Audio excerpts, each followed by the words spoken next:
So the government is completely saying, nah, we don't, we don't. Yeah, the Kenyan government. Okay. There is something that you guys registered the other day. I believe that was freedom of association. But in terms of being a queer person in Kenya, first of all, there's something people don't know, well, a lot of people. In our constitution, I believe it's Article 165 A and C, if I'm not wrong. So it seeks to, I don't know it word for word, so I'm gonna say my understanding of it. It basically seeks to criminalize anyone who has carnal knowledge against the order of nature. And that basically means anyone who's having any other type of sex except for the... Do they describe the order of nature? The order of nature is, I don't want to say the words, but you know the typical way people procreate, you know? The order of nature is a man having sex with a woman? No. The order of nature can be blowjobs. It can be anilangas, canilangas. Wait, what? That's order of nature? Yeah, that's order of nature. So actually in Article 1... What is canilangas? Canilangas is... okay, I'm trying not to say just sexual terms. No, but this is we are not like trying to get people horny. Yeah, canilangas is like, you see, the opposite of a blowjob, when now it's a woman and okay. So all those things. Oh, the audience is gonna like you don't know shit. No,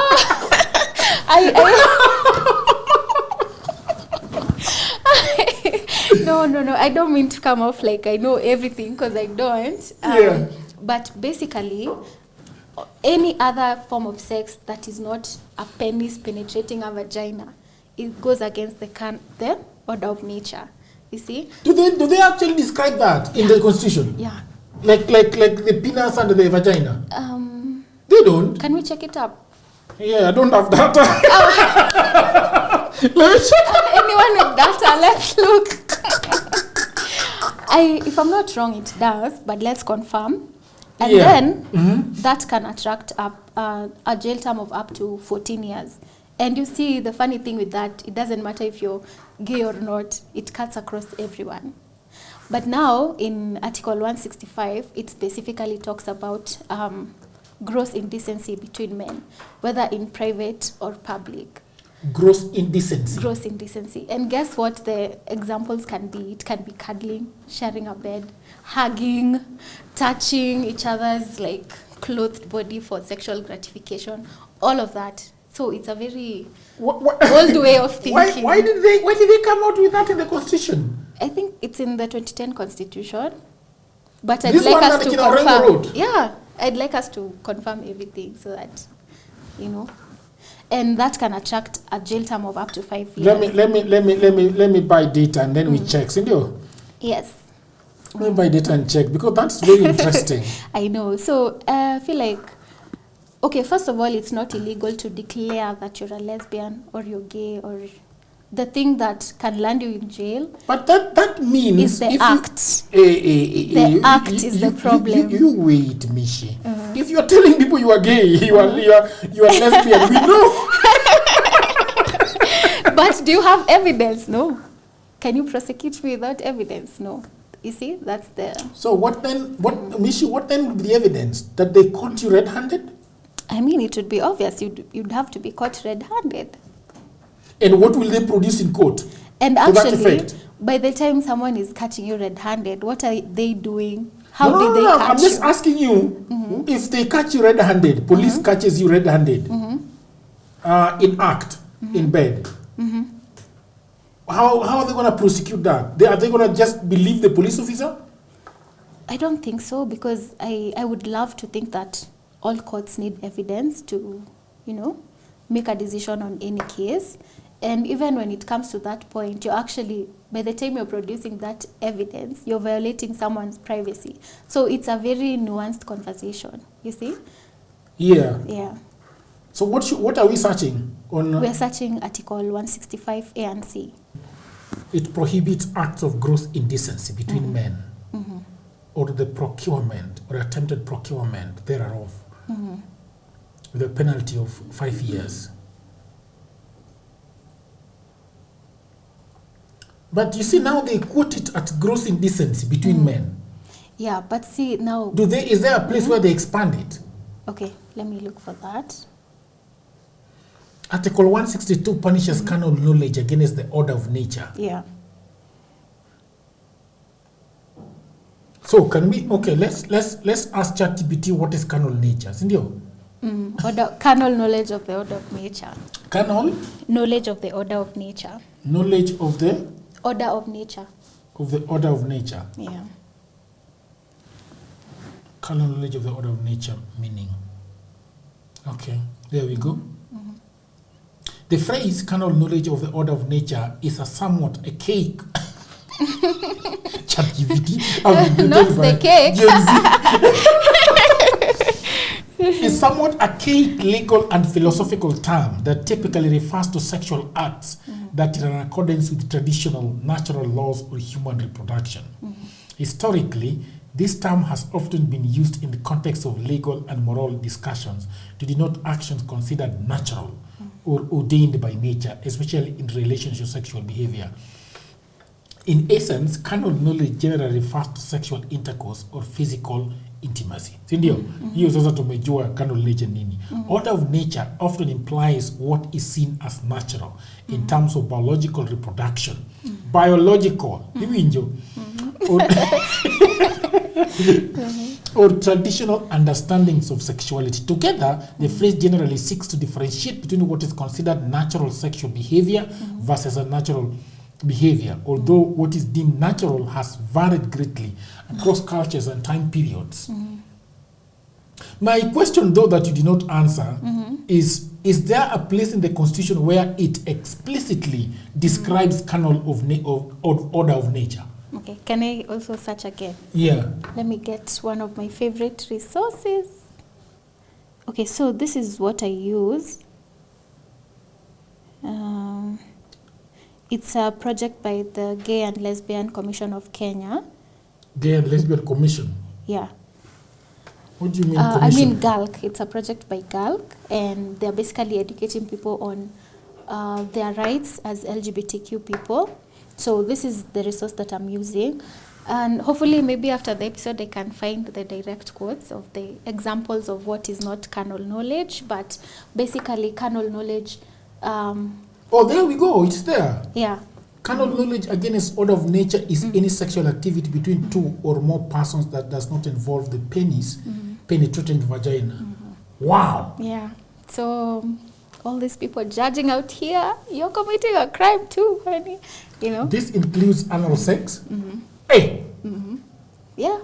If I have sex with a woman anally, yeah, that's against the law. It's against the order of nature. Oral sex. Yeah. It's against the order of nature because it's not sex that is used to procreate. And that's why, like, I feel like we have to really look at these laws that we're using. Sexually rubbing and touching a clothed body part as a way of achieving sexual pleasure. Ile ya 50 bob ya tao. Hadi hiyo. 14 years for you. Yeah. Thigh sex. Damn. Hand jobs. Damn. It's surprising, right? Even the sexual stimulation of the anus by the tongue or mouth. Everybody's going to prison. I know, right? Gross indecency involves kissing, hugging, holding hands, cuddling, sleeping on the same bed, or touching and rubbing of any body part as a way of achieving sexual pleasure. Hii vitu yote umeandika hapa, the girl kimeandika ama constitution imeandika? It's in the constitution. And you see, the thing about laws, they have very different definitions, you know?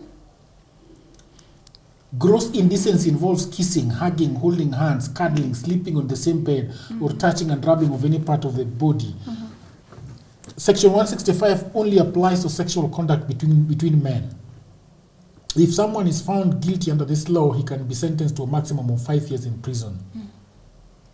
How do these laws affect LGBTQ? By making private consensual same-sex conduct a crime, Section 162A and C and 165 interfere with the lives of gay, lesbian, and bisexual individuals. A person's sexual orientation is an important part of an individual which, when not fully and freely expressed, negatively affect the person's search for happiness. Laws that make adult, private, and consensual same-sex conduct a crime lead to violence and discrimination. Is being LGBTQ a crime? It's not. I mean, maybe if you're caught. Identifying as lesbian, gay, bisexual, transgender, or intersex is not a crime. Even though some laws make private and consensual sex between adults of the same sex a crime, these laws criminalize acts and not identities. Exactly. So you can say that I'm a lesbian, but you can only persecute me with the act, not my... Sisi tunaweza sema anasemanga kwa Instagram. Sisi tunajua anafanya. You haven't caught me in any act. Hata amepewa ring kwa mkono, kwani wanafanyanga nini? Yeah, but that's the good thing and the bad thing about the law. Interpretation is very, very open most of the time, not all the time. So yeah, it's not illegal to say that you're gay or you're a lesbian. How did Kina Orengo leave all these things in the law? LGBT is saying that they are very archaic.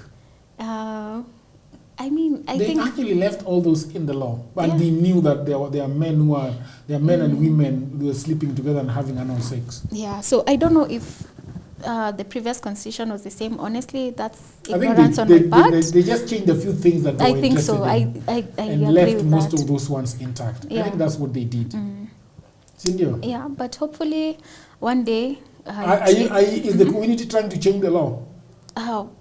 I can say that the community hopes that the law would be less discriminatory to them, you know, and just because a queer person has been given a right doesn't mean it ends for the next person, you know. So the thing about queer people, the LGBT community, if it involves a relationship or a partnership or a casual relationship or whatever it is, as long as it's between two consenting adults, then why should they be criminalized for that? If it's loving someone, if it's just having sexual relationship with them, why is that so wrong for an adult who can consent to do it, you know? There is no lesbian in the No. There is no lesbian in parliament. Probably they are there. They just would say there are no gay men in parliament. There are no queer people are everywhere, honestly. Why can't they take that bill to parliament? I mean, I can say probably they are afraid of losing their social standing and they're afraid of the stigma and you know, a lot of people, especially in conservative regions like Kenya, are very, very down low. Like a lot of people are gay and lesbian and they know they are also gay. They even have families. They even have families, and to make it worse, some of them, for example, if it's a down low man, they'll even cheat on their wife. A down what? A down low man. What's a down low man? It's literally just that. You're on the down low, like kochini ya maji. Like, you know you're gay, but you're not openly gay. You even have a family, but you're out here cheating on your wife with other men, you know? Because society has you on a chokehold and you just want to prove. That's a very interesting lifestyle. Yeah. But also an interesting thing that happens, and it's happened since however long ago, some queer people get into lavender marriages. And what that means is I come to you and tell you, hey, Jagerome, I'm a lesbian, and I'm only using this as an example. I'm not saying you're gay or anything like that. And you tell me, you know what, I'm also gay. We both know that this is something that is shunned and is criminalized, and, you know, it can get us into a lot of problems. So we just agree to come together and be a union as husband and wife. And that's a way to protect ourselves from the society. Have children? Yeah, some of them do have children. And yeah, they do. I'm telling you, these things are happening. Is that a good thing? For me personally, it wouldn't be, but I guess for other people, I see why they would do that. Because also, let's not forget, people come from different generations, and the older the generations, the more the stigma and the hate towards queer people. You see? So some marriages are lavender marriages. It's just that you wouldn't be able to tell, only those two people in that relationship know that we are here because this benefits us, and we are friends first and foremost, so I protect you, you protect me, And some of them actually do end up having kids together and raising them well, and it's a win-win for everyone, Yeah. It's a win-win for everyone. Maybe for them. I know it wouldn't be for me, because living in the closet is exhausting. Honestly. It is? It's very exhausting. How so? It's exhausting because I have to filter a lot of the things I say, even if you're with friends, or rather, let me say acquaintances, because I believe you shouldn't make any homophobic person your friend if you're a queer person. So in that stage where you're trying to get to know someone, if you're still in the closet, probably you're out here giving them a story of what your partner has done, and you're here changing pronouns all the time. Instead of kusema tu, I'm dating a woman, you're there like, oh, my man, knowing very well you're talking about a woman, but because you're still in that closet, you just can't, So these people that come together and in order to kufunika macho the entire world, you would say that so they go and have their own partners outside? Well, of course, it depends on them and what they want, but I would imagine that would be the most probable decision they would take. Like, we both are having sex with people we're attracted to, and when we come back home, we are husband and wife, and we're taking care of the kids, if there are kids, and, Yeah. Different beds? I don't know. I've never been in one lavender marriage, but it's up to them. It's up to them, however they would like to handle that. That's really fucked up. It is. All because you can't come out, because maybe you're scared, or if you come out, you're losing your job, you'll be isolated, and in some instances, you'll even be physically harmed.